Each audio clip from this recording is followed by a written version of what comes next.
Bonjour et bienvenue. J'espère que vous allez bien. Dans cette vidéo, nous allons voir la deuxième idée fausse extrêmement invalidante concernant l'éjaculation précoce. Mais tout d'abord, qui suis-je?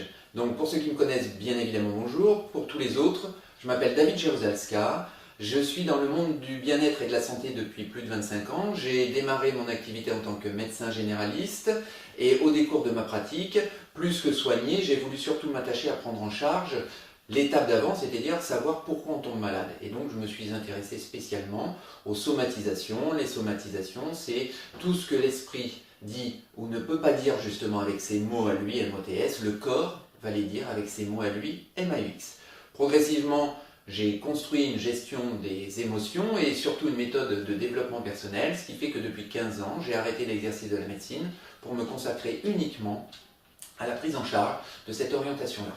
J'ai évidemment accompagné des centaines de patients et cette orientation-là me permet aujourd'hui de vous proposer une prise en charge spécifique, pertinente, originale autour de cette problématique qui touche plus de 30% des hommes et qui bien évidemment est encore plus importante parce qu'un bon nombre reste dans cette difficulté-là en la passant sous silence et en faisant en sorte que, ok, c'est un problème, mais bon, c'est comme ça, quoi.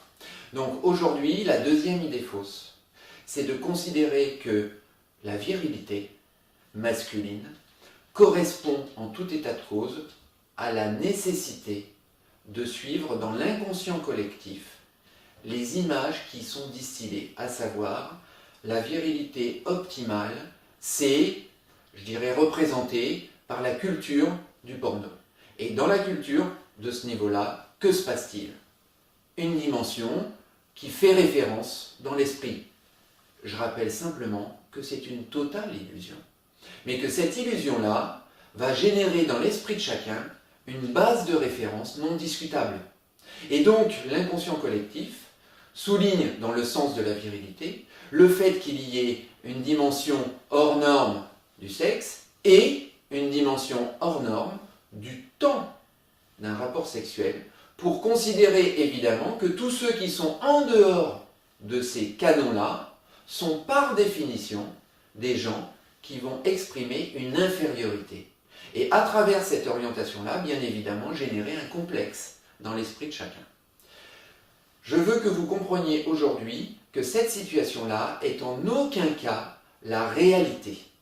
Dans la réalité physiologique de l'individu, bien évidemment, la dimension sexuelle ne correspond pas que à une dimension sexuelle organique, puisqu'elle est directement liée au symbole et directement liée à la façon que l'on a, nous, individuellement, de se sentir bien dans son corps.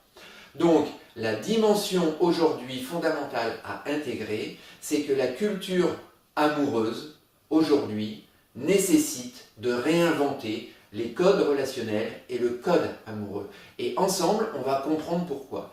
Dès lors qu'on se situe dans un complexe d'infériorité ou qu'on va mettre en perspective le fait de ne pas suffisamment être capable de satisfaire son partenaire ou sa partenaire, bien évidemment, on va être en difficulté majeure pour avoir confiance en soi et faire en sorte de pouvoir être épanoui. À travers cette orientation, bien évidemment, on va déclencher obligatoirement une situation de difficulté d'assumer ce qu'on est tel qu'on est. Et à partir du moment où on a cette difficulté-là, bien évidemment dans le cerveau, comme je l'ai montré dans la première vidéo, il va y avoir une difficulté de continuité. Et donc l'ordre qui va évidemment se perpétuer va générer d'abord et avant tout du stress. Et je rappelle encore une fois que la fonction même de l'homme, dans sa réalité sexuelle, c'est de perpétuer l'espèce. Et donc, à partir du moment où on construit en dehors de cette connaissance-là, on ne peut plus être cohérent. Alors, à partir du moment où on sait que le sexe répond uniquement à un réflexe éjaculatoire, non pas à une culture et à une gestion. Ça, c'est fait pour le cerveau, c'est pas fait pour le sexe. Donc, le sexe, c'est comme un ordinateur, c'est 0 ou 1. Je suis stimulé, je ne suis pas stimulé. Je suis stimulé, je ne suis pas stimulé. Mais quand je suis stimulé, ne me demandez pas, moi, de gérer les choses. Faites en sorte de me donner ce que je vais les exprimer dans la continuité cohérente du signal. Donc, aujourd'hui, première étape, la physiologie de chacun permet de comprendre et surtout de fonctionner de façon extrêmement agréable avec son partenaire. Dès lors qu'on est en mesure de s'accueillir tel qu'on est. Et dès lors qu'on a évidemment sorti de l'esprit cette culture irréelle et irréaliste, mais qui dans l'inconscient collectif fait encore aujourd'hui preuve de référence, et dès lors qu'on a géré ses peurs. Et quelles sont ces peurs justement dans la dimension de l'éjaculation précoce? C'est quoi? De ne pas être un homme, de ne pas satisfaire son ou sa partenaire, et d'être évidemment dans un complexe d'infériorité. Et tout ça, ça correspond à un moment, à une situation qui n'a plus rien à voir avec la physiologie, qui n'a plus rien à voir avec la réalité de l'organe, mais qui va évidemment polluer, perturber le cerveau. Or, c'est le cerveau qui est notre commande. Donc, pour aller dans cette orientation-là, de plénitude, d'épanouissement et de complicité, première étape, je suis tel que je suis. Et je m'aime tel quel. C'est-à-dire que tant que vous aurez posé, je dois impérativement, dans cette mission sexuelle, faire en sorte que l'autre soit satisfait, vous êtes cuit. Parce que vous ne faites pas en priorité la focalisation sur nous allons partager un moment agréable. Et c'est une situation d'échange qui me met moi en sécurité. Et à partir du moment où je ne suis pas en sécurité, que va-t-il se passer? On va reprendre les réflexes, mais les réflexes, je dirais, originels. Et le réflexe originel du corps, c'est d'éjaculer en 20 secondes.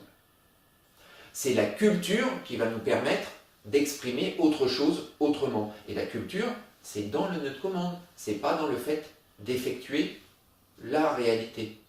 Donc je vais vous demander aujourd'hui, ici et maintenant, d'essayer d'identifier toutes les croyances, toutes les idées fausses que vous avez pu vivre au décours de votre vie et qui vous ont pollué durablement votre vie dans tous les domaines et qui font qu'aujourd'hui, vous ayez de nouveau cette même difficulté à vous extraire de ce qui vous paraît être la règle et qui n'est certainement pas la cohérence. Donc, première étape, identifiez tout ce qui pour vous a pu générer dans votre vie, à travers ces idées fausses, une situation de continuité qui vous a évidemment empêché de donner la pleine puissance de qui vous êtes. Et la gestion de l'éjaculation précoce, c'est d'abord et avant tout l'acceptation à travers la connaissance, oui, mais aussi l'acceptation à travers le mode de fonctionnement de qui on est comme on est. Et dès lors que vous aurez retiré les peurs, dès lors que vous aurez retiré la situation de devoir bien faire, dès lors que vous aurez retiré cette notion de je veux tout maîtriser parce que sinon ça ne va pas, vous verrez naturellement que vous serez dans une autre plénitude. Et surtout, arrêtons de, reprocher à notre corps d'être fidèle à notre esprit. Parce que la problématique majeure, c'est une problématique où on va évidemment reprocher à celui qui agit en toute fidélité, d'être fidèle à la commande. Dès lors qu'on est dans la modulation, on va évidemment générer une situation, toujours dans la fidélité, une situation de continuité. J'envoie un signal fort, je réponds immédiatement. Pourquoi reprocherait-on à cette orientation-là d'exister? J'envoie un signal fort, je sais qu'il va y avoir une réponse forte. J'envoie un signal modulable, je sais qu'il va y avoir une réaction modulable. Mais dès lors qu'on est dans la panique de dire « mais comment je vais faire pour supporter, comment je vais faire pour ne pas craquer ?» évidemment, je suis coincé. Donc je vous encourage là, tout de suite, immédiatement, à prendre en considération le fait que toutes ces idées fausses ont conditionné votre façon de faire.